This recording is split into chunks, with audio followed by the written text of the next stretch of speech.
دلچسپ و عجیب نیوز کی جانب۔ معروف امریکی مصنف جیروم ڈیوڈ سلنگر کے ناول دی کیچر ان ویائی کی ایک کاپی کینیڈین یونیورسٹی کی لائبریری کو 33 سال بعد واپس کر دی گئی ہے۔ جینیفر کے مطابق وہ کتاب کو دیکھ کر تھوڑی گھبرا گئی تھی کیونکہ وہ لمبے عرصے سے ان کے پاس پڑی تھی اور اس کی واپسی کا وقت بھی گزر چکا تھا۔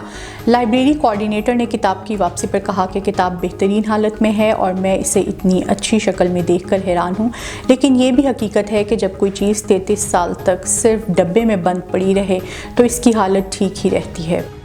اپنی شادی کو یادگار بنانے کے لیے ہر کوئی کچھ ایسا منفرد کرنا چاہتا ہے کہ لوگ برسوں بعد بھی اس کی شادی کو یاد کریں۔ کچھ لوگ شادی کو یادگار بنانے کے لیے ایسے مقام کا انتخاب کرتے ہیں جہاں عام لوگوں کی شادیاں نہ ہوتی ہوں، اور کچھ شادی کے موقع پر دلہن اور دولہے کی انٹری کو منفرد بنانے کے لیے پیسہ خرچ کرتے ہیں۔ تاہم ایک بھارتی شہری نے اپنی شادی کو یادگار بنانے کے لیے باراتیوں کے لیے پورا جہاز ہی بک کروا لیا۔